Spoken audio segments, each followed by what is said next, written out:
A flight attendant walked lightly through the first-class cabin, her eyes scanning each passenger with a mix of professionalism and subtle suspicion. In front of her sat a black man, elegant in a dark suit, seated calmly as if that spot had always belonged to him. "Sir, I'm afraid you might be in the wrong seat," she said, her tone laced with a quiet sharpness.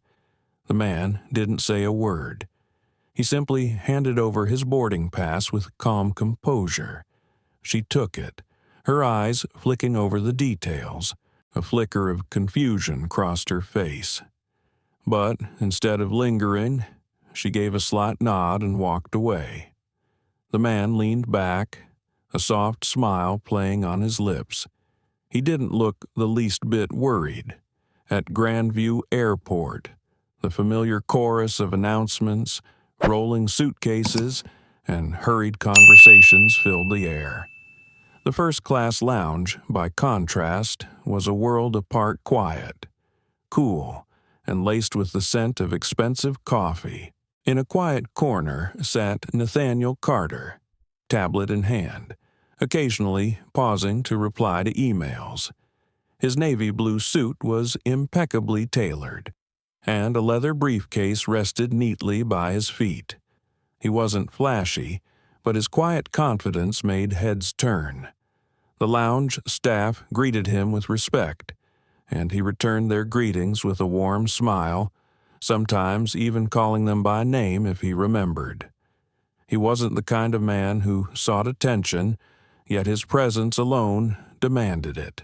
Across the lounge, Lauren, one of the flight attendants for the upcoming flight, was reviewing her safety manual. Her blonde hair was neatly tied back, her uniform crisp, her gaze sharp. When her eyes landed on Nathaniel, she froze for a moment. Something didn't feel right. "See him," she whispered to a colleague. "Doesn't really look like someone who flies first class." The other attendant just shrugged, uninterested, but Lauren wasn't so quick to dismiss her instinct. A strange doubt had started to settle in her mind. When boarding time arrived, Nathaniel rose with the rest of the first-class passengers. He approached the gate, offering his ticket with a polite smile. The attendant scanned it and nodded him through like he was a regular. Lauren stood not far away, watching. Something inside her still resisted the idea that it was that simple.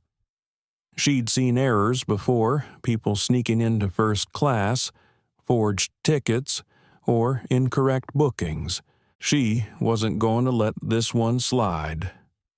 On the plane. Nathaniel found his seat 2A. He placed his briefcase underneath and sat down. He nodded to the man beside him, who gave a polite smile before returning to his phone.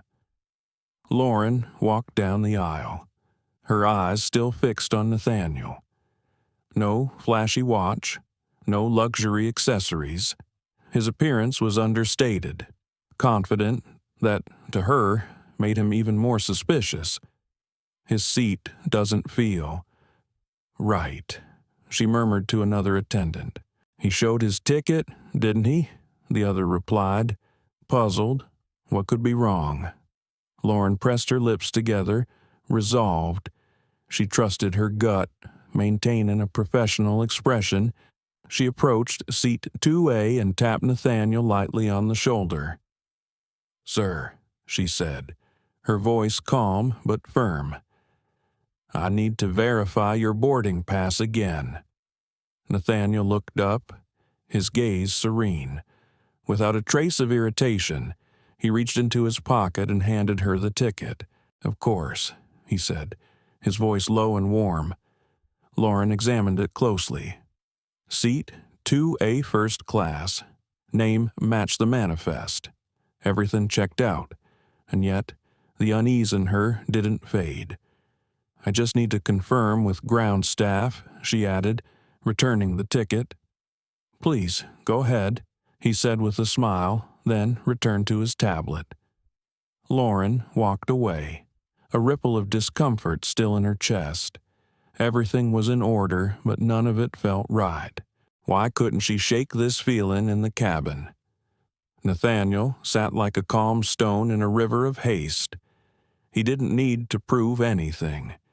He'd spent too much of his life being judged by where he sat, how he looked, or simply the color of his skin. But this time, he wasn't here to argue. He was here to observe, and not just the passengers.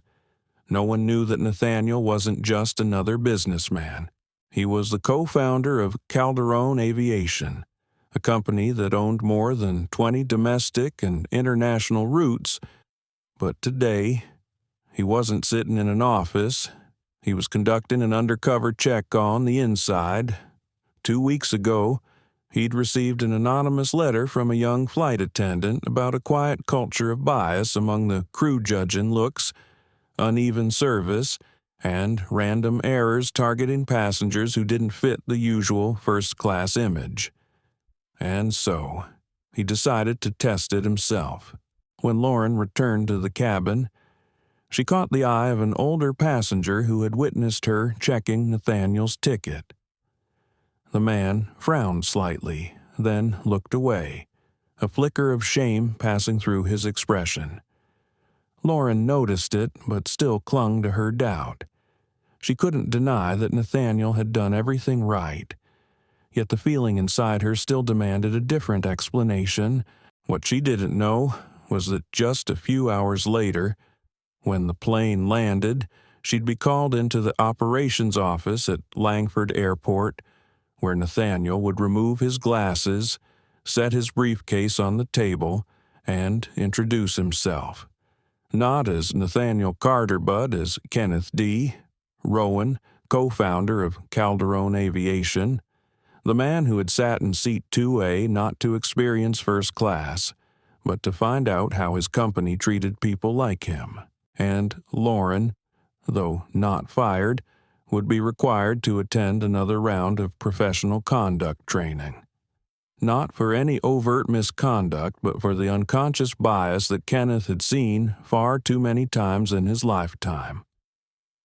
Lauren turned decisively and walked briskly toward the galley, where another flight attendant was arranging meal trays and utensils. She carried Nathaniel's boarding pass in hand, her voice low but edged with tension. "I need to verify a passenger," she said, holding up the ticket. "Something's off." Her colleague frowned. "What do you mean? If it's scanned correctly, it should be fine." "Right." Lauren crossed her arms, fingers still gripping the edge of the boarding pass. "I don't know," she murmured. "He just doesn't look like someone who usually flies first class. You know what I mean." The other attendant's brows furrowed in warning. "Lauren, be careful what you're saying. Don't start something over a vague feeling." Lauren ignored the warning. She picked up the intercom and called the gate desk. Her tone was composed, trying to stay professional but firm. "I'd like to reconfirm the boarding information for seat 2A, she said. There was a pause on the other end before the reply came. "The ticket is fully valid. Is there an issue?" Lauren hesitated, thrown off by the clarity of the response. No issue. I just wanted to double-check," she replied quickly before hanging up. She stood still for a moment, tapping her fingers lightly on the metal counter, her expression taut. That nagging feeling still echoed in her mind. She'd seen small errors before, and sometimes instinct was the only thing worth trusting. Returning to the cabin, her eyes swept past Nathaniel again. He was still sitting quietly, as though completely unaware she'd been gone so long. His calmness unsettled her. Taking a deep breath, Lauren steeled herself. This time, she would settle it for good. "Sir," she said as she approached, her voice firmer than before, "I'm going to need to ask you to move to the economy cabin while we verify something. It won't take long." Nathaniel looked up, his eyebrows lifting slightly, but his face remained calm. "Verify what exactly?" he asked, his voice not loud but steady. Lauren maintained a professional expression.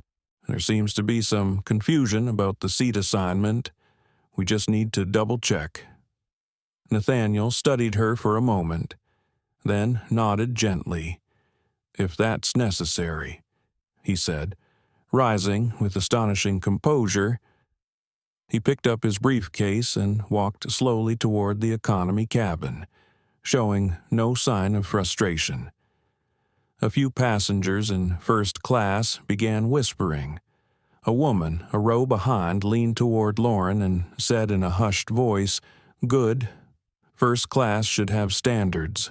Lauren felt a fleeting sense of validation, but it evaporated almost instantly, replaced by a deeper unease. Nathaniel's silence, his eerie calmness, all left her uncertain. Meanwhile, Nathaniel took a seat by the window in economy. No complaints, no questions. He placed his briefcase by his feet, reopened his tablet, and resumed his work as if nothing had happened.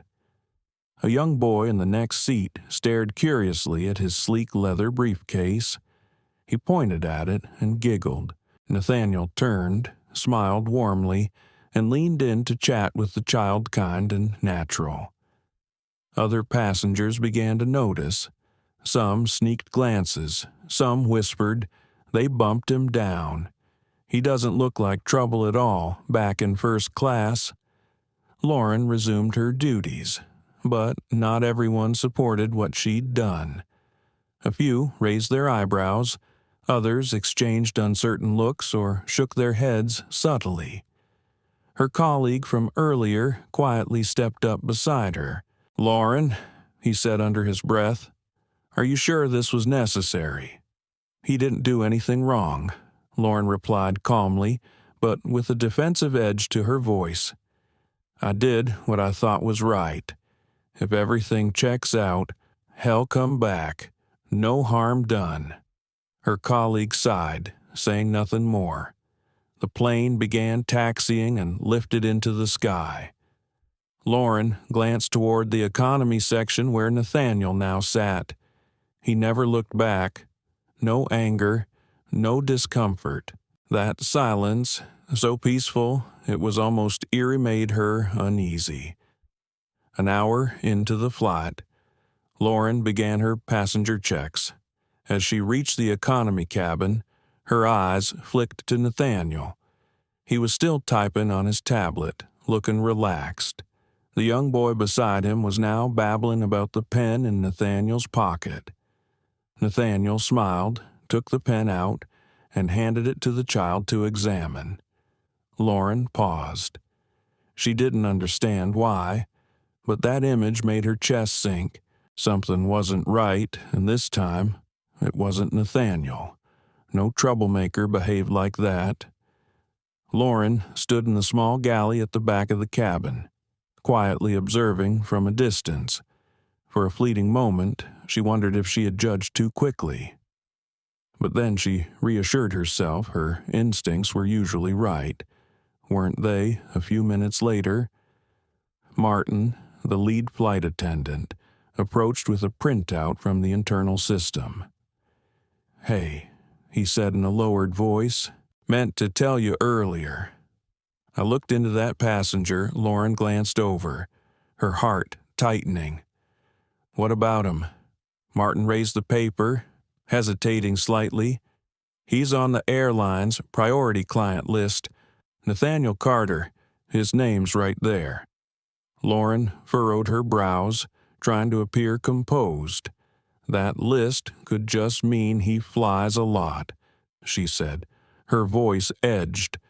"Doesn't necessarily mean." Martin looked at her for a moment, then shrugged. "Just thought you should know." He walked away, leaving Lauren standing there, heavy with thought. She gripped the edge of the stainless steel counter, a hollow feeling beginning to rise in her chest. Everything had followed procedure, or at least, she had convinced herself it had. But now Lauren told herself if she was wrong, she'd apologize later. But for now, she stood by her decision. It was her responsibility. Still, something deeper had begun to erode her confidence. As the plane reached cruising altitude, the cabin settled into quiet rhythms. Some passengers read, others watched movies or leaned back to rest. But Lauren couldn't relax. She busied herself rearranging trays, straightening curtains, checking compartments, but her thoughts circled back to Nathaniel. She'd been so sure her actions were justified. But his composure, that calm demeanor, she couldn't ignore it anymore. In the economy cabin, Nathaniel remained seated, as if nothing had happened. Occasionally, he tapped at his tablet screen, fingers typing brief notes. A flight attendant passed by, offering him a drink. He nodded, smiling gently. "Thank you," he said, his voice deep and warm. A simple gesture, yet to those watching, it seemed unusual. No anger, no bitterness, just a strange kind of serenity. It was that quiet stillness that made him stand out. Martin returned to the galley, shaking his head lightly. "You know, passengers are starting to talk." Lauren turned toward him. "That's not their concern," she replied. "I followed protocol." Martin crossed his arms, his gaze calm but pointed. Protocol or prejudice? Because from where I'm standing, he didn't do anything wrong. And if he really is on the priority list, Lauren cut in, her voice sharper than she intended. "If there's a problem, he'll handle it." But the moment she spoke, she regretted it. Her answer sounded more like deflection than confidence. A soft ding from the internal system signaled the start of meal service. Lauren seized the moment, stepping quickly into the first-class cabin to focus on the task at hand. But the murmurs continued. As she handed out meal trays, a sharply dressed man leaned toward his seatmate and muttered, "He didn't look like he belonged here anyway." The other nodded, replying low but clearly enough for Lauren to hear must have been a mistake. That flight attendant seemed sure of herself. Lauren clenched her jaw, keeping her expression neutral. She lifted her chin, stood straight, and continued distributing trays as if she hadn't heard a thing. But each step felt heavier.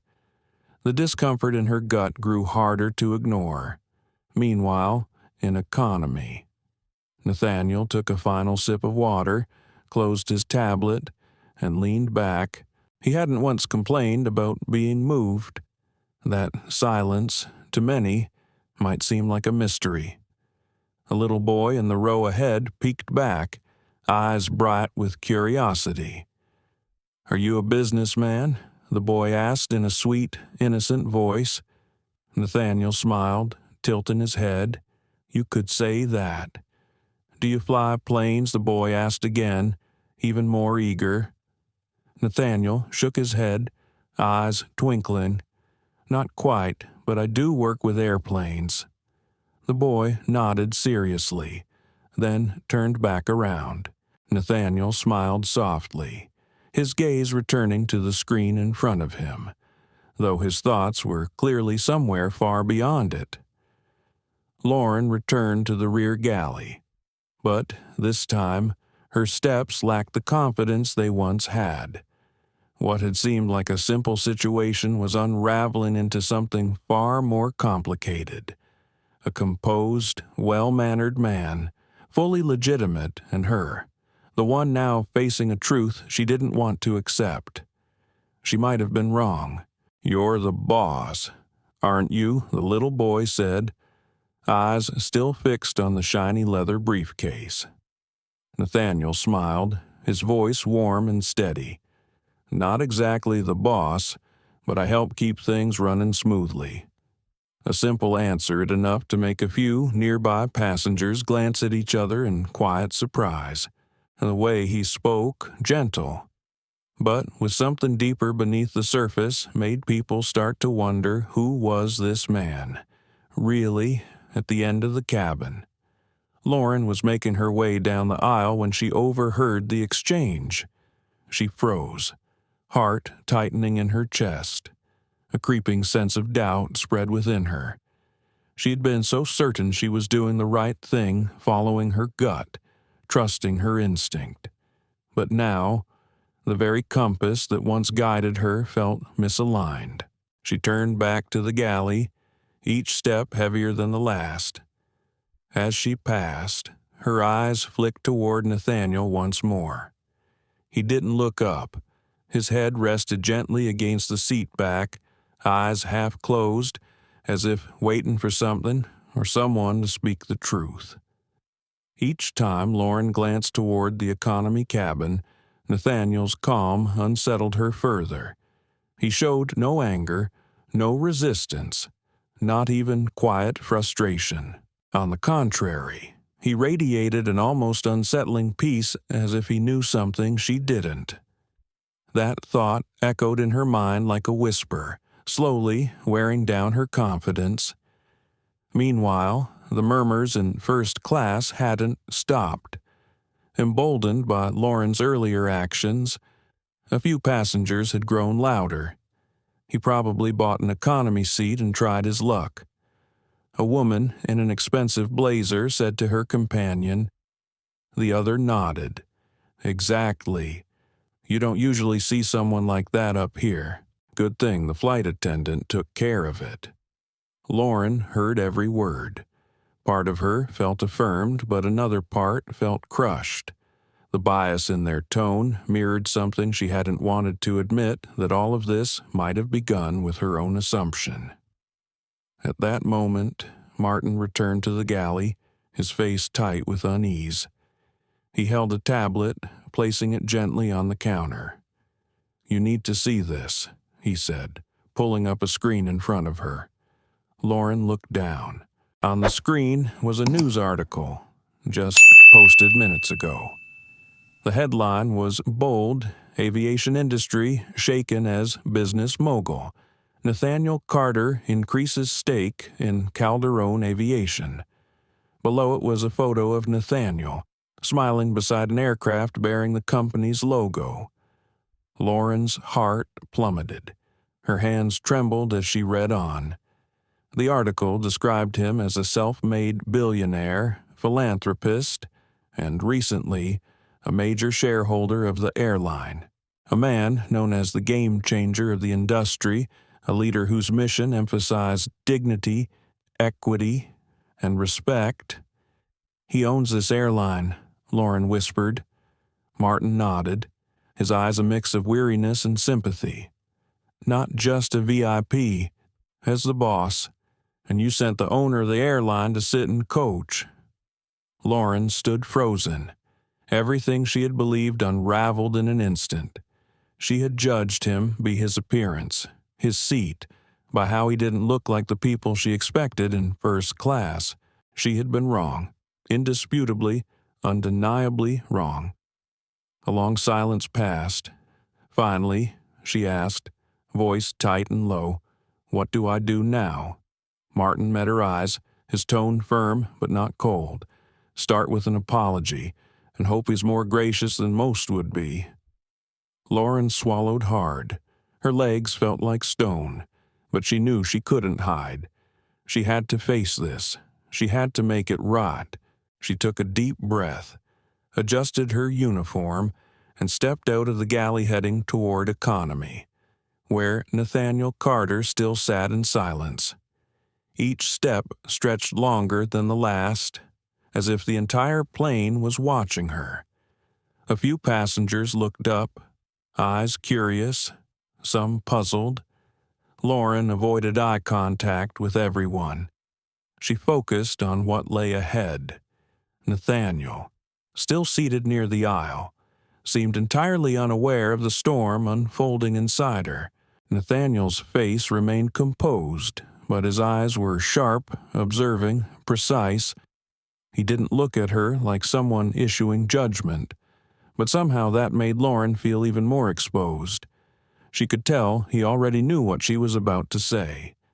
"Sir," she began, but her voice wavered.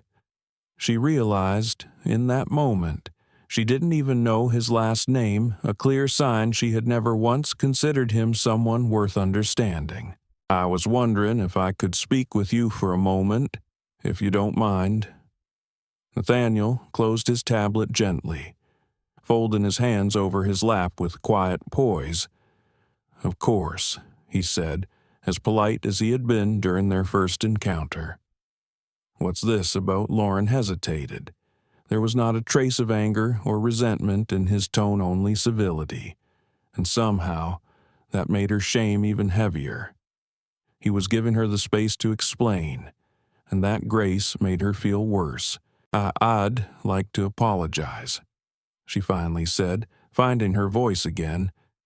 "It seems I made a mistake, a serious one. Your first-class seat was completely valid. You never should have been asked to move." Nathaniel looked at her for a long moment. His face didn't reveal much. "I see," he said calmly. "So, what changed your mind?" Lauren felt her cheeks flush with heat. She wanted to explain, to justify her choices, but she knew no excuse would sound anything but hollow. So she chose honesty. "I made an assumption," she admitted quietly. "I shouldn't have. I was wrong, and am truly sorry." Nathaniel leaned back slightly, his gaze still fixed on her, an assumption he repeated, his voice steady. About what Lauren felt her heart twist. She knew exactly what he meant, and she knew she couldn't run from the truth. "About whether you belonged in first class," she said, her voice trembling. "I judged you based on things that had nothing to do with your ticket, or your right to sit there. I was wrong." Silence stretched between them, filled only by the low hum of the engines. Each second felt like an eternity, and Lauren could hear her own heart pounding in her chest. Finally, Nathaniel spoke. "Thank you for your apology," he said, his voice quiet but unwavering. "But you should understand, what you did doesn't just reflect on you. It reflects on this airline, and on me." Lauren blinked. "On you?" Nathaniel smiled faintly, but it didn't reach his eyes. "You see," he said, tone even but deliberate, "I don't just fly with this company. I help run it." Lauren's mouth parted, eyes widening in disbelief. She had read the article, but hearing it from him directly shook her in a way she hadn't expected. Her knees nearly buckled, but she managed to stay standing. I didn't know," she stammered. Nathaniel tilted his head slightly. His expression had softened, but his gaze was still clear, and that's the problem. He replied, "You didn't take the time to know. You didn't care who I really was. That's what you'll need to change, not just for yourself, but for the people you serve every day." Lauren nodded, his words sinking deep into her chest. She had never felt so small, but within his measured firmness, there was also a glimmer of grace. He wasn't humiliating her. He was simply holding up a mirror, and the reflection was hard to face. "You'll do better," she said, voice thick with emotion. "I promise." Nathaniel gave a slight nod, his tone softer now. "I hope so. Not just for me, but for everyone who boards this flight." With that, he reopened his tablet and returned to his work, as if their conversation had merely been a pause in his day. Lauren stood still, her heart still pounding. Then, slowly, she turned and walked back toward the galley. Her steps were heavy, each one weighed down by a swirl of shame, regret, and a sliver of gratitude for what she had just learned. Back in the galley, her hands still trembled as she tried to arrange the beverage trays for the next service. but her mind kept echoing with every word he had said. Martin stepped in, glancing at her with quiet concern. "How did it go?" he asked gently. Lauren exhaled, the breath catching in her chest. "As a shareholder," she whispered. "He owns part of this airline." Martin's eyes widened, jaw slackening slightly. "You're kidding." Lauren shook her head, unable to meet his gaze. She knew she had just received one of the most difficult lessons of her career, and the most painful part was that it came from the very man she had misjudged. "He accepted my apology," Lauren said softly, her hands still trembling. "He was very polite, but he didn't let me off the hook. And yes, I was wrong. Completely wrong." Martin looked at her for a long moment, then shook his head gently. "At least you recognize that." "But Lauren, an apology isn't enough. A mistake like this could have turned into a serious scandal." Lauren bit her lip. Only now did she truly feel the full weight of what she had done, not just to Nathaniel, but to the reputation of Calderon Aviation, and worse still, to the harmful assumptions she had unknowingly reinforced through her actions. She felt a deep, consuming shame. But beneath it, a spark of resolve flickered. She couldn't erase the past, but she could take responsibility, and she could make sure it never happened again. As she returned to the first-class cabin to check on service supplies, an older woman with neatly styled curls and a designer coat suddenly stepped in front of her. "Excuse me," the woman said, her voice sharp and disapproving.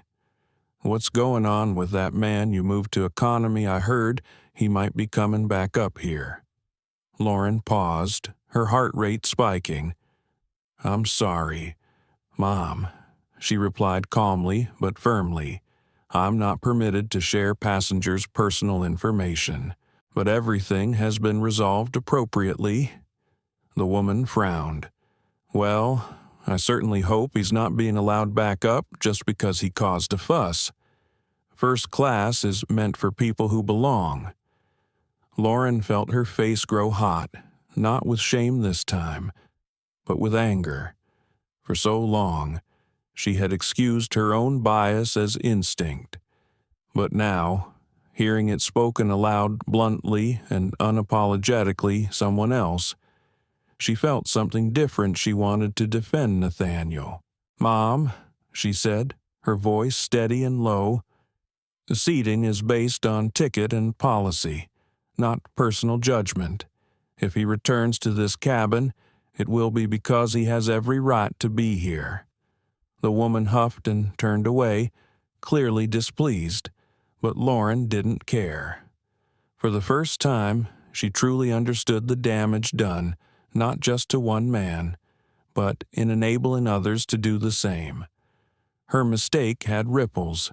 She couldn't undo what had happened, but from that moment forward, she knew she had to live differently and act according to what was right. Back in the galley, Lauren clenched her fist to ground herself. It was time to begin making amends, even if it started with something small. She prepared a tray with water and a few snacks, arranging everything carefully as if it were the most important service of the flight. Then she added a small handwritten note, penned in neat, rounded letters, "Nathaniel Carter. I deeply regret my actions earlier and offer my sincere apology for the inconvenience I caused. Please accept this tray as a small gesture of my genuine remorse. Respectfully, Lauren." She took a deep breath, steadied herself, and carried the tray down the aisle toward the economy cabin. A few passengers turned, curious, as they saw her approach with a first-class tray. When she reached Nathaniel's row, she paused. Her heart thudded in her chest. He was still focused on his tablet, unaware of her presence. "Mr. Carter," she said softly, leaning in to avoid drawing attention. Nathaniel looked up. His eyes were calm, though slightly surprised. "I brought this as a small apology," she said. "I know it can't undo what happened, but I hope you'll see that I mean it." Nathaniel glanced at the tray, then took the note. He read it slowly. Lauren stood still, her stomach in knots. She couldn't read his expression. Then he looked up, his features softened. "Thank you," he said simply. "I appreciate the gesture." A quiet wave of relief swept through Lauren's chest, as if she had stepped out of a pressure chamber. She knew the road to redemption would be long, but this felt like a beginning. "If there's anything else I can do to make it right, please let me know," she added sincerely. Nathaniel gave a small nod. He slipped the note into his briefcase, then returned to his tablet. Lauren took that as her cue to step away. She walked back to the galley with lighter steps. The guilt remained, but for the first time on this flight, she felt a chance to do what was right, determined to make amends for her mistakes. Lauren returned to the first-class cabin with a completely different demeanor. This time, there was no judgment in her gaze, no snap assumptions. She checked on passengers with professionalism and genuine respect, letting no bias interfere. Every polite question, every small gesture of service was carried out with Korean effort to gently undo the damage she had sown earlier in the flight. During a short break, Lauren was called to the cockpit. As she stepped inside, Captain Graham looked at her, his expression serious but not harsh. "I heard about the incident involving the passenger in 2A, he said, motioning for her to sit. "You need to understand the gravity of what happened. This isn't just about you and a passenger. This is about the image of Calderon Aviation as a whole." Lauren nodded, her throat tightening. "I understand, Captain. I've apologized to Mr. Carter and him, doing everything I can to make it right." He looked at her for a moment, then gave a slight nod. "Good. But remember, actions speak louder than words. This must never happen again." Lauren left the cockpit feeling both admonished and strangely grateful. For the first time, she understood that an apology wasn't just owed to one person, but to every person she might have misjudged without even realizing it. As the plane began to descend, passengers fastened their seat belts. The cabin fell into its usual landing routine, but, in Lauren's mind, nothing felt routine. She couldn't stop replaying everything that had happened, the impulse to act. Nathaniel's quiet grace, and the ripple effect of whispered doubt she had unintentionally triggered. Each memory stung like a needle. As Lauren walked through first class, the whispers had grown louder, but now, curiosity had mostly replaced the earlier disdain. Some passengers had overheard parts of the crew's conversation or noticed the shift in how her colleagues interacted with her. The atmosphere was tense with speculation. A middle-aged man in a tailored suit gestured for her to come closer as she passed. "Excuse me," he said, half curious, half suspicious. "That man you moved earlier, is it true? Is he really a shareholder in this airline?"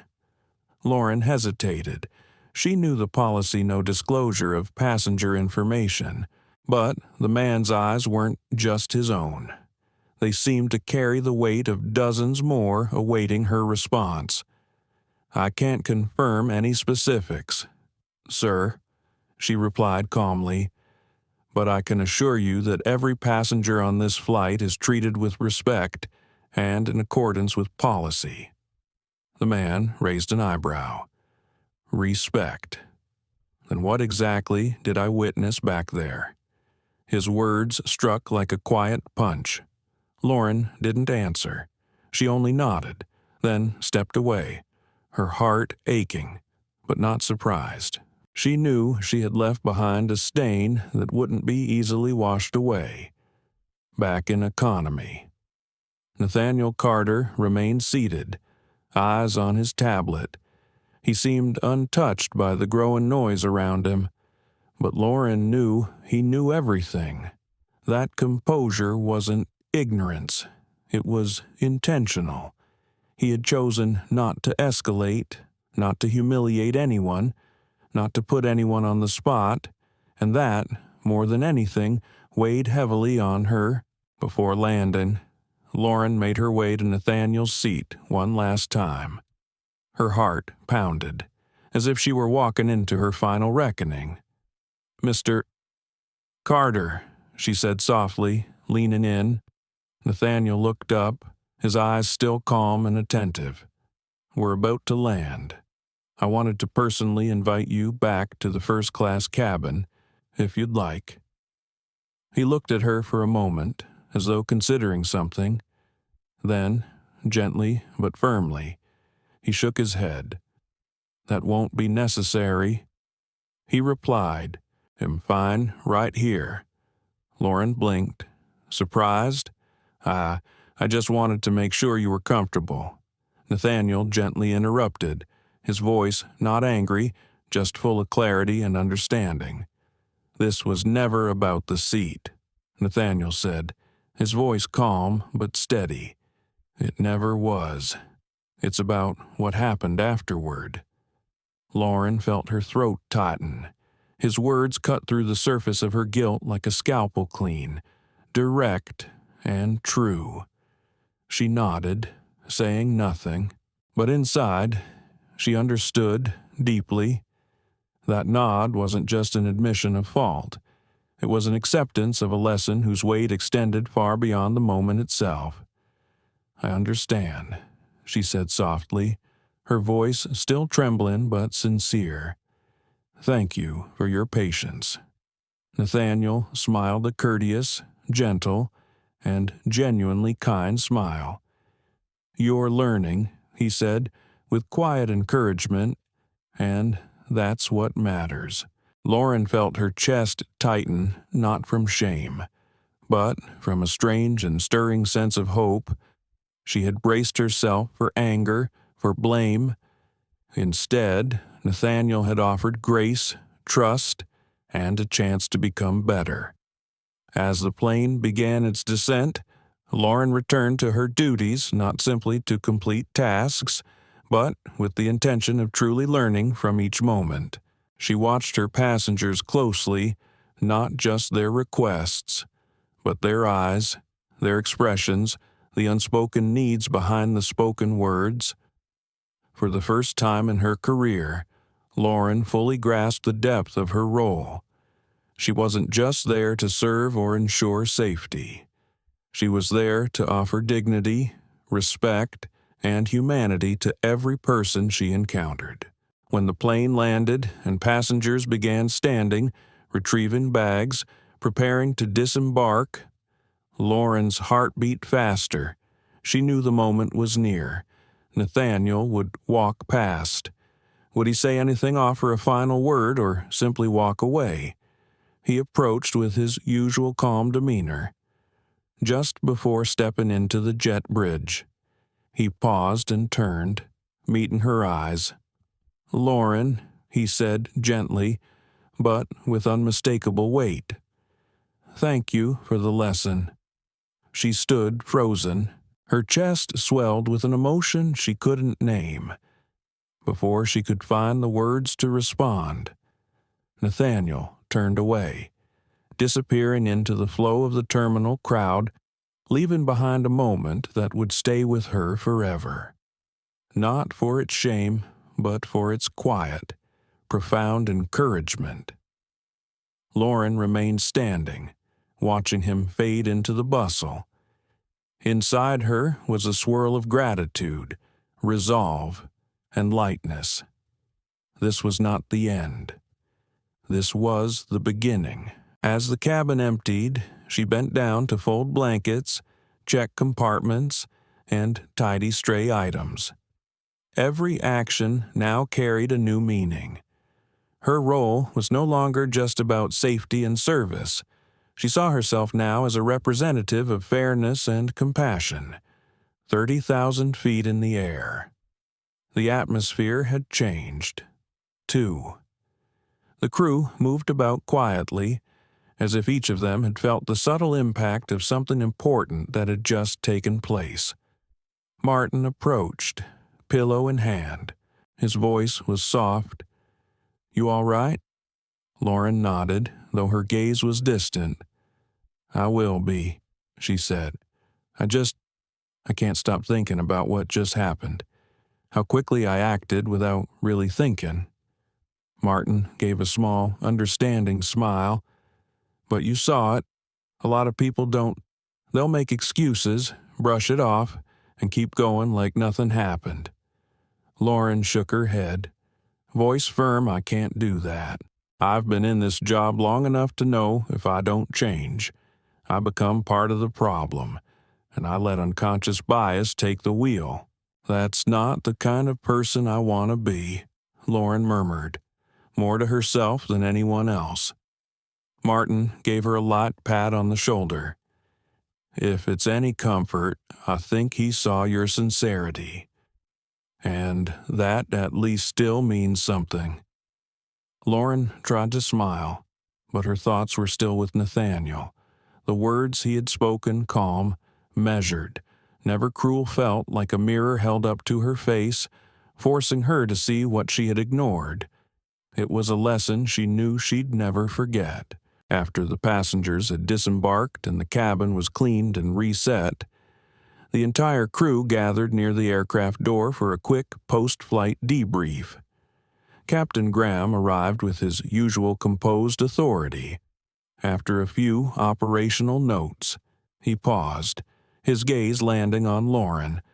"I want to say something," he began, his tone serious but not cold. Lauren's heart raced, unsure of what was coming. "I've been made aware of the situation involving Mr. Carter," he continued. "I know this wasn't an easy moment, but I appreciate that you took responsibility and handled it with humility. Not everyone can do that." Lauren blinked, surprised. She hadn't expected praise. She had braced herself for reprimand. "That said," the captain went on, "let this serve as a reminder to all of us every passenger deserves the same respect, regardless of how they look, what they wear, or where they're seated. This flight was a wake-up call, not just for Lauren but for every one of us." The crew nodded, their expressions somber. For Lauren, it wasn't forgiveness, it was a chance to rebuild trust not just with her colleagues, but with herself. After the meeting ended, Lauren lingered near the aircraft door, quietly watching through the small window toward the terminal. Passengers passed by, each carrying their own stories, chatting, hurrying, or walking in silence. And she realized how easy it was to forget that every person we encounter is an entire world of their own. She had allowed herself to reduce Nathaniel Carter to an assumption, instead of offering him the empathy her job demanded. And she hated that realization. A soft voice broke through her thoughts. A senior airline representative approached, holding a sealed envelope. "This is for you," they said, offering a knowing smile. "From Mr. Carter. He asked that it be delivered personally."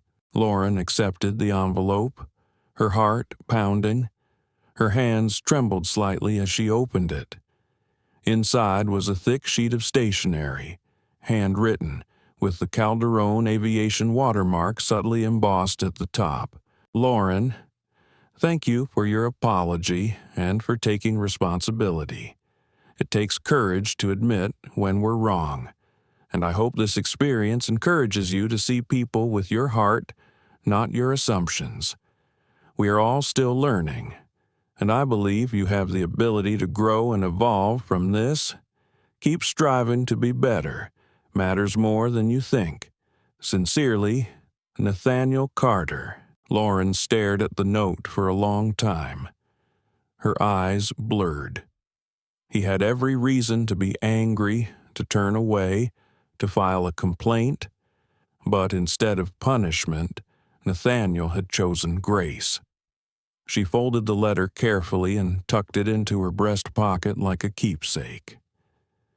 As she stepped off the plane, her footsteps felt lighter, as if she had shed something heavy inside. She knew this wasn't the end. It was the beginning of a new chapter, one where she would approach her work with a renewed sense of empathy, presence, and care. The overhead announcements echoed through the terminal, blending into the steady hum of passengers coming and going, and in her pocket, the handwritten letter felt heavier than paper, like a silent witness to the lesson she had received, and the chance she had just been given. When she arrived at the crew lounge, her colleagues were chatting and laughing, unwinding after the flight. Some joked about difficult passengers.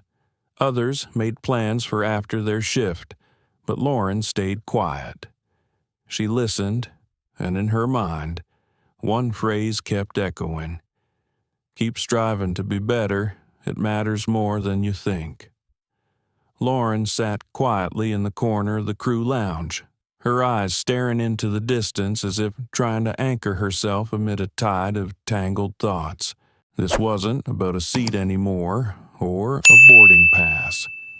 Nathaniel Carter had given her something far greater than a lesson in responsibility. He had opened her eyes to how invisible biases can ripple outward, quietly causing harm in ways we often fail to notice. Martin walked over and sat beside her. "You look like you're deep in it," he said gently. Still thinking about him, Lauren gave a slight nod. It's hard not to. The way he handled everything, calm, clear, without raising his voice. He didn't shame me, didn't try to humiliate me, but somehow he made me face myself. Martin nodded slowly. People like that, they make you feel the weight of your actions without saying much, but in a way, that's a gift. It's better to learn from someone like him than from a situation that cost you your job or worse. Lauren sighed, brushing a loose strand of hair from her face. I think what haunts me the most isn't the seating mistake. It's the judgment. I let a picture in my head dictate how I responded without even stopping to think. Martin stayed quiet, letting her speak. I thought I was protecting the image of first class, maintaining standards. But in truth, I was protecting an illusion of what a first-class passenger is supposed to look like, act like, and that's not just wrong, it's unfair, to Nathaniel and to anyone who doesn't fit that narrow mold. Martin looked at her and offered a faint smile. "Sounds like you just walked through a personal awakening." Lauren let out a soft laugh, though the weight in her eyes remained. Honestly, I didn't have a choice. He didn't just point out my mistake, he showed me that every interaction we have on this plane shapes how people see this airline. And I had never thought of that before today. Martin gave her shoulder one more reassuring pat. "Well, now you have, and that's what matters." The mood in the crew lounge quieted as the lead flight attendant entered, carrying the final post-flight report. Lauren sat up straighter, trying to refocus. After the checklist was completed, the crew began to disperse, some heading home, others catching shuttles back to their hotels. But Lauren remained seated. She wasn't ready to leave just yet. The envelope Nathaniel had sent still sat in her uniform pocket, not heavy with guilt anymore, but now a symbol of responsibility. She pulled the letter out again. reading the words slowly, trying to absorb each one. We are all still learning, and I believe you have the ability to grow from this experience. The line caught in her throat. Nathaniel hadn't judged her. He hadn't dismissed her either. He had offered her something far more powerful than either a chance to change, and that, more than anything, moved her deeply. Lauren closed her eyes and took a slow breath. In her mind, she saw flashes of passengers she had served in the postale, the glances she had overlooked, the unspoken judgments she'd made, the connections she never gave a chance to form because of silent, narrow standards. She stood up and stepped out of the lounge, a renewed sense of purpose swelling in her chest. This wasn't a time for regret. It was the beginning of something better. As she walked through the terminal hallway, the fluorescent lights cast pale glows over the steady stream of people. The PA system chimed over and over, announcing departures. Children giggled. Adults spoke urgently into phones. Every person carried their own story, their own past, their own reason to fly. Lauren moved through them, not the same woman who had stepped onto that plane a few hours ago. In her pocket, the handwritten letter remained, a quiet reminder to never again reduce someone to what you think you see. Children's laughter echoed from the nearby play area, and the airport PA system chimed over and over with familiar announcements. But to Lauren, the sound felt muted. She no longer felt like just another nameless figure in the crowd of rushing travelers. She was someone who had been given a rare gift, the chance to look inward and change. As she walked toward the employee gate, she took out her phone and opened Calderon Aviation's internal training portal. The section on implicit bias and inclusion appeared, the same module she had once skimmed through during onboarding. But this time, she didn't skim. She read every line, every topic, not because she had to, but because she wanted to understand herself, to stop causing harm, even unintentionally, and to honor the man who had taught her that lesson not through anger, but through calm clarity and grace. As she stepped outside, the cool afternoon breeze brushed her hair, but something inside her felt newly awake. This wasn't the end. It was the beginning of a new chapter, one where she would do her job with sincerity, and always remember that every passenger deserves to be treated with full respect. The following days passed quickly, but something inside her had shifted deeply. Each morning before her shift, she would open Nathaniel Carter's letter and reread it like a quiet ritual, a reminder of her responsibility. Every word, every stroke of his handwriting felt like fuel to be better, day by day. Her approach to work began to change visibly, and it didn't go unnoticed. On a later flight, as passengers boarded, Lauren walked through the cabin with a new kind of presence, where once she would have formed snap judgments based on clothing or mannerisms. Now she looked at people with genuine curiosity and unconditional respect. She no longer wondered who deserved to be there. Instead, she asked herself, how can I serve them better? When she saw an elderly woman struggling with her carry-on, Lauren stepped in immediately. "Let me help you with that," she said gently, lifting the bag into the overhead bin. The woman blinked in surprise, then offered a warm smile. "Thank you, dear. It's been a long time since someone was that kind." Lauren nodded, her heart softening. "If you need anything else during the flight, please don't hesitate." Moments like that became more frequent, not because she was trying to impress anyone, but because it now felt natural. A tense, Exhausted businessman offered a glass of water and a few kind words. A mother, juggling two restless children, assisted swiftly and subtly with the meal trays. Every small action was her way of beginning again. Outside of work, she quietly started a new journey of learning.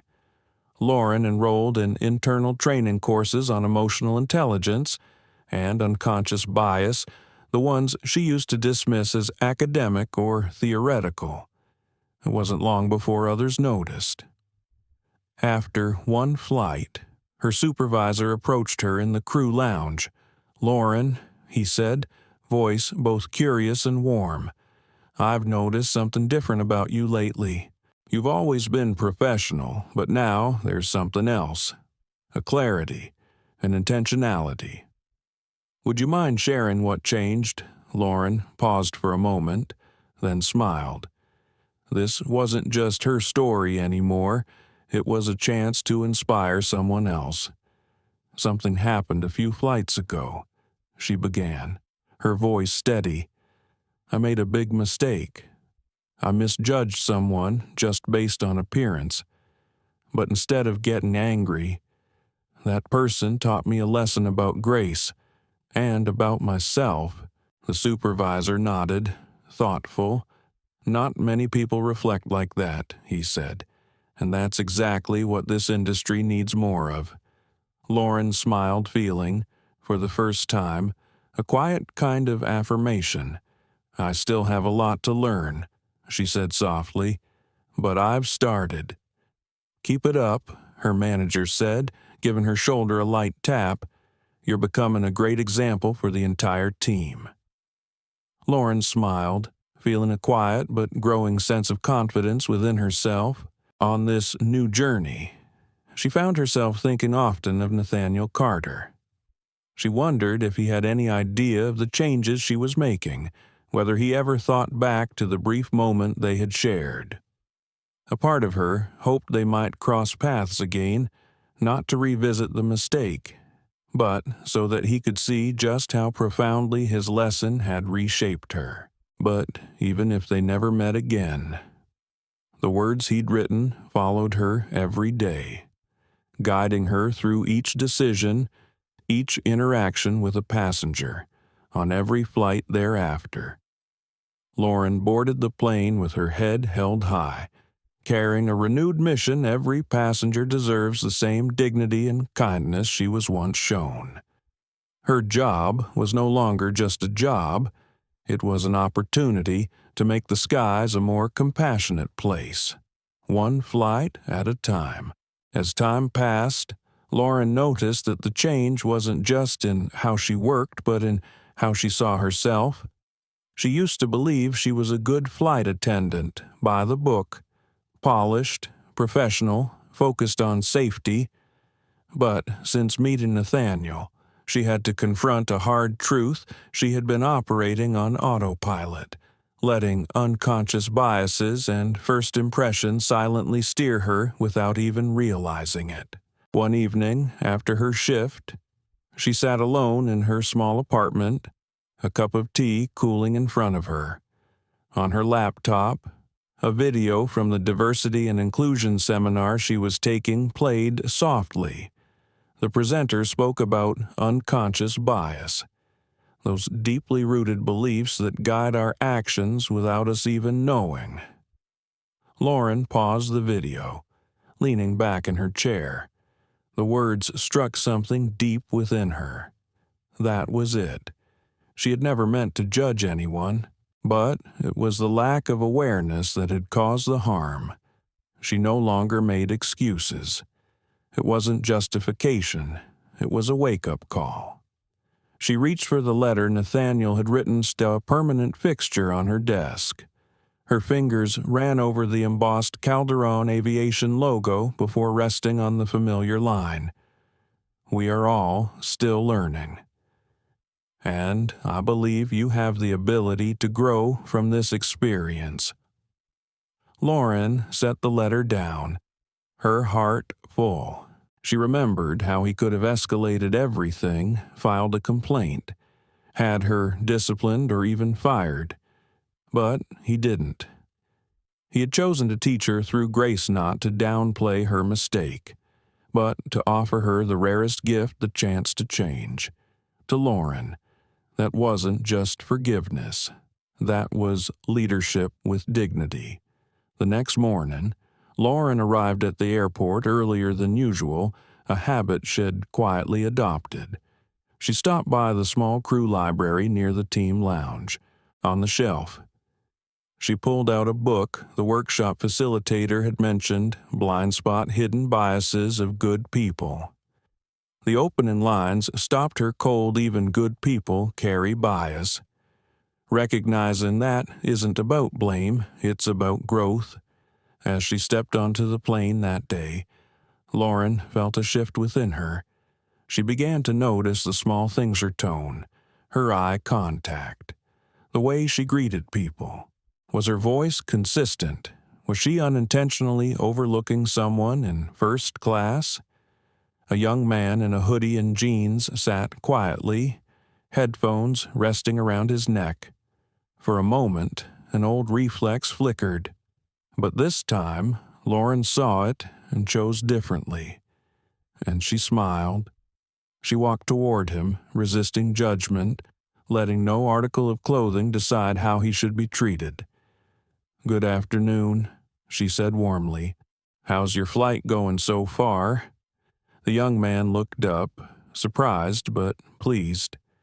"Pretty good, thank you." Lauren nodded, her expression soft. "If there's anything you need, don't hesitate to let me know." Inside, she knew she was still learning, still unlearning, still making things right. But each flight was a chance to begin again, to do better. No one is perfect. But thanks to one remarkable passenger named Nathaniel Carter, Lauren had rediscovered the most important things: awareness, compassion, and a new way to walk through the world.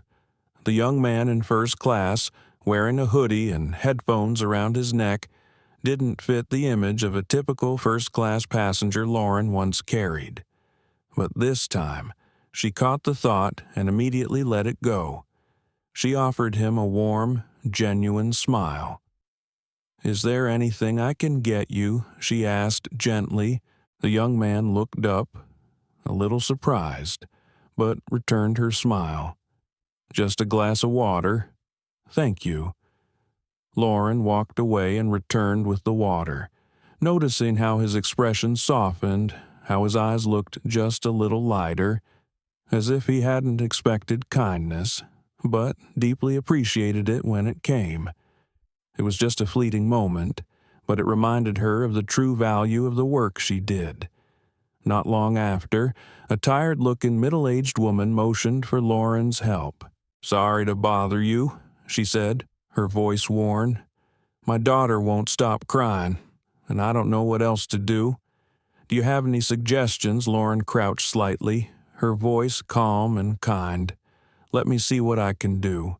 A few minutes later, she returned with a toy airplane from the children's kit and a juice box.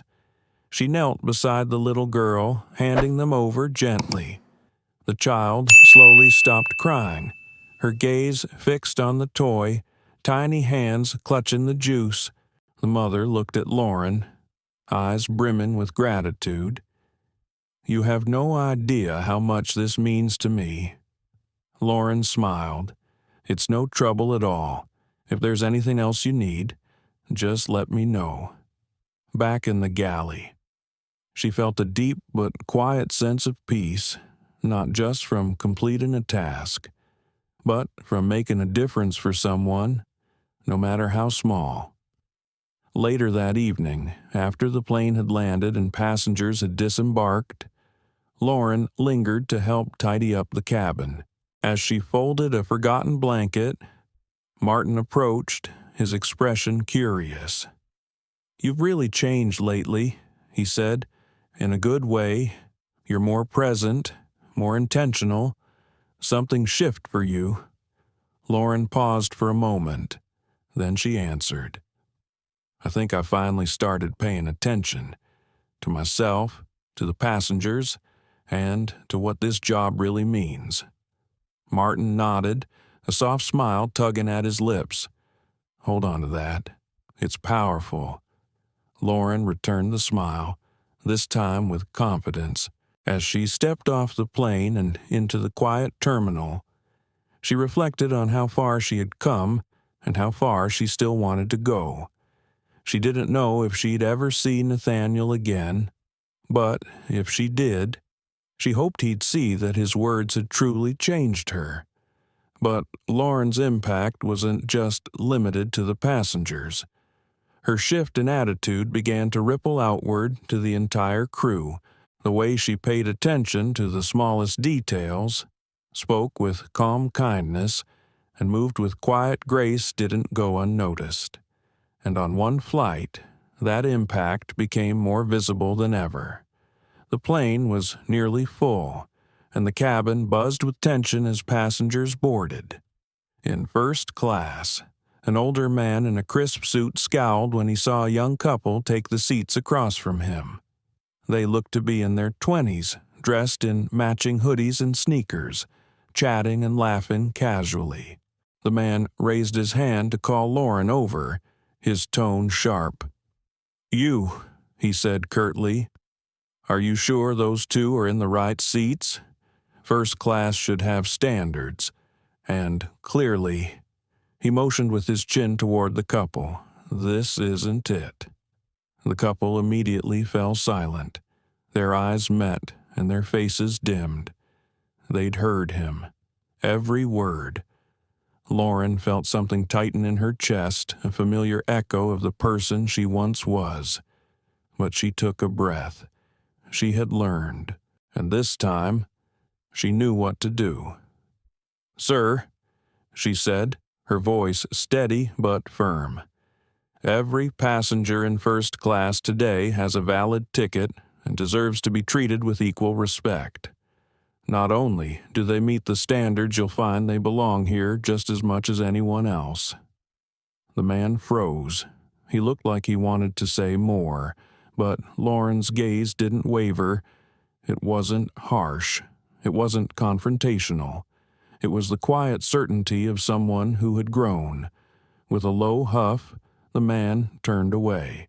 Lauren turned to the young couple, offering a small, reassuring smile that said, "You're fine." They nodded back, eyes filled with quiet gratitude. Lauren didn't give the man a chance to say more.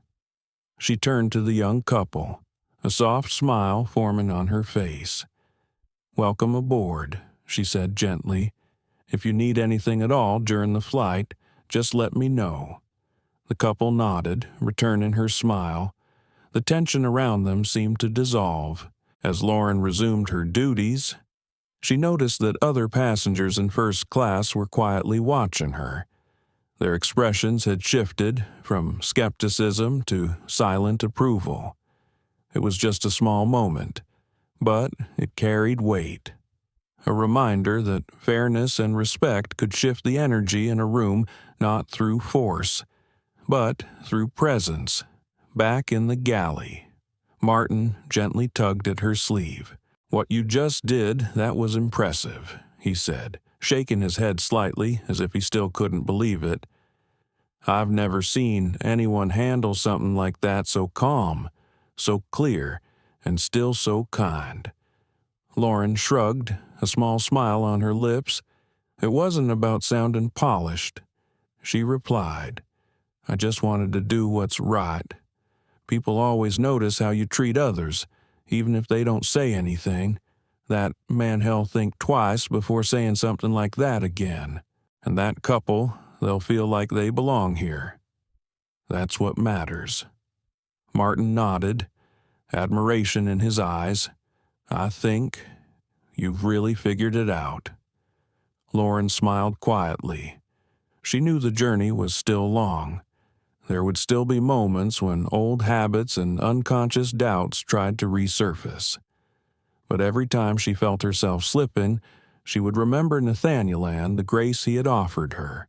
As the flight came to an end, Lauren made her final checks and stood at the door to bid farewell to the passengers. When the young couple approached, the woman paused and looked Lauren in the eye. "Thank you," she said, her voice soft but sincere.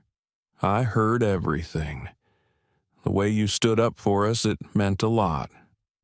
Lauren smiled, warmth blooming in her chest.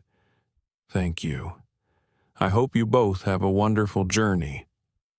They walked away, and Lauren remained at the door with a quiet sense of pride, not because she had been thanked, but because she knew she had done what was right, and left a small mark on someone's experience. That evening, after finishing the post-flight duties, Lauren found herself thinking of Nathaniel again. She hadn't seen him since that day, and she didn't know if she ever would. But the lesson he had given her remained as close and clear as ever, a gentle reminder of how she wanted to show up in her work and in her life. A few months later, Lauren was assigned to a special flight and elite route for high-profile passengers, CEOs, diplomats, celebrities, a flight that demanded the highest level of professionalism. In the past, she might have been nervous, but this time she felt calm, because for Lauren now, every passenger, regardless of status, fame, or appearance, deserved the same level of respect and care. It was no longer just a slogan, it had become instinct. As passengers began to board, Lauren greeted each one with a sincere smile. Executives, famous actors, prominent figures received her warm welcome, no different from any other guest. Some of her colleagues appeared tense, trying to maintain a composed facade in front of the high-status guests, but Lauren was different. She remained herself steady, professional, warm, as she leaned in to help an elderly woman fasten her seatbelt. Her eyes caught a glimpse of a man stepping into the cabin. Lauren didn't give the man a chance to say more. She turned to the young couple, a soft smile forming on her face. "Welcome aboard," she said gently. "If you need anything at all during the flight, just let me know." The couple nodded, returning her smile. The tension around them seemed to dissolve as Lauren resumed her duties. She noticed that other passengers in first class were quietly watching her. Their expressions had shifted from skepticism to silent approval. It was just a small moment, but it carried weight. A reminder that fairness and respect could shift the energy in a room not through force, but through presence. Back in the galley, Martin gently tugged at her sleeve. "What you just did, that was impressive," he said, shaking his head slightly as if he still couldn't believe it. "I've never seen anyone handle something like that, so calm, so clear, and still so kind." Lauren shrugged, a small smile on her lips. It wasn't about sounding polished. She replied, "I just wanted to do what's right. People always notice how you treat others, even if they don't say anything. That man hell think twice before saying something like that again, and that couple, they'll feel like they belong here. That's what matters." Martin nodded, admiration in his eyes. "I think you've really figured it out." Lauren smiled quietly. She knew the journey was still long. There would still be moments when old habits and unconscious doubts tried to resurface. But every time she felt herself slipping, she would remember Nathaniel and the grace he had offered her as the flight came to an end. Lauren made her final checks and stood at the door to bid farewell to the passengers. When the young couple approached, the woman paused and looked Lauren in the eye. "Thank you," she said, her voice soft but sincere. "I heard everything. The way you stood up for us, it meant a lot." Lauren smiled, warmth blooming in her chest. "Thank you. I hope you both have a wonderful journey." They walked away, and Lauren remained at the door with a quiet sense of pride, Not because she had been thanked, but because she knew she had done what was right and left a small mark on someone's experience. That evening, after finishing the post-flight duties, Lauren found herself thinking of Nathaniel again. She hadn't seen him since that day, and she didn't know if she ever would.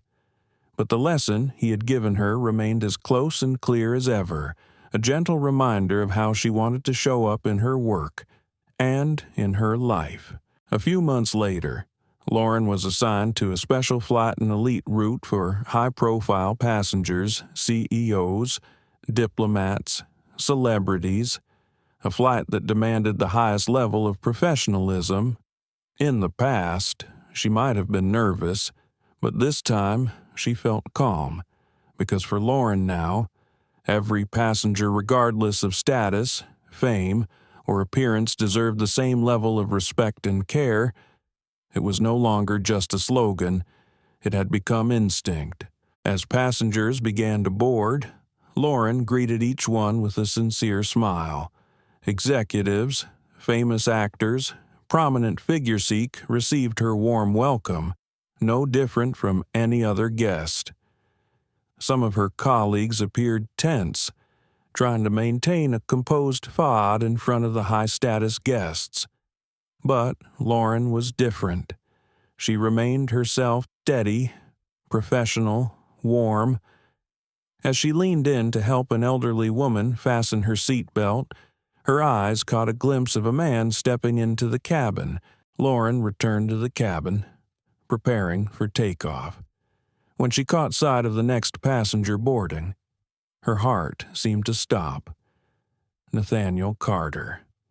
He looked just as composed as she remembered, immaculately dressed, calm in his stride, the soft gleam of a leather briefcase catching the cabin lights. He didn't see her right away, busy slipping his phone into the inner pocket of his blazer, then walked to his first-class seat. Already prepared and waiting, Lauren stood frozen for a few seconds, heart racing. She had imagined this moment countless times. Would they ever meet again? If so, what would she say? Would he remember her? She decided to wait until he had settled in. From a distance, she watched quietly. He carried himself with the same quiet confidence and grace, but this time there was a softness in his smile, the way he nodded politely at the passenger next to him, the warmth in his eyes. It was everything she had learned from him. Once the cabin was settled and the pre-flight checks had begun, Lauren slowly made her way toward him. She paused a few steps away, hesitated, then gathered her courage. "Mr. Carter," she said, her voice not loud, but carrying the weight of all the words left unsaid. Nathaniel looked up. Their eyes met. For a moment, he seemed to be placing Hearth, and something shifted in his expression. A smile touched the corner of his lips, soft, knowing. "Lauren," he said warmly, "it's good to see you again." A wave of emotion washed over her, gratitude, relief, something almost like peace. "Likewise," she said softly. "I've thought a lot about that flight, and I just wanted to say thank you. For your grace, for the way you treated me. It changed me more than I know how to put into words." Nathaniel nodded, his gaze steady, thoughtful. "I can tell," he said. "You've grown. It's visible in how you carry yourself and how you see people." Lauren blushed, equal parts proud and humbled. "I still have so much to learn," she admitted.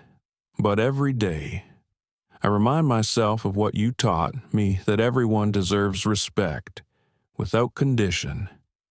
Nathaniel smiled. "That's all it takes. Just keep going. You're making a difference." Lauren nodded, heart full, then stepped back to return to her duties. Throughout the flight, she kept replaying that moment, this gentle affirmation. coming from the person who had unknowingly sparked her transformation. When the plane landed and passengers began filing out, Lauren stood at the door as usual, thanking each one with a smile. Nathaniel approached, briefcase in hand. He paused in front of her. "Take care of yourself, Lauren," he said. His voice was low but resonant, carrying not just words but quiet encouragement. "You too, Mr. Carter," she replied with a genuine smile. "Thank you for everything." He gave her a nod, then turned and disappeared into the stream of passengers, slowly vanishing into the lively hum of the airport beyond. Lauren stood there a moment longer, then turned back into the cabin no longer just a workplace, but a classroom, a space for growth, a place where she was slowly rewriting her own story. She smiled. She knew she wasn't perfect, but now she was on the right path, and sometimes that was enough. Some lessons don't come from books or training sessions. They arrive in the quiet moments we don't expect from someone we once misjudged, and through grace, not punishment. Lauren's story is not just about redemption. It's a powerful reminder of the strength in self-reflection and the courage it takes to choose respect over judgment. No matter who you are or what you remember, every glance, every word, every action leaves an imprint. And sometimes all it takes is one person like Nathaniel, calm, kind, and steady enough to plant the seed for real transformation. If this story touched your heart, we'd love to hear your thoughts in the comments below. Like this video if you found it meaningful. Share it to spread this message of empathy and change. And subscribe for more stories that move and inspire. Thank you for joining us on this journey. Well, see you again in the next story, where even the smallest moment can spark the biggest change.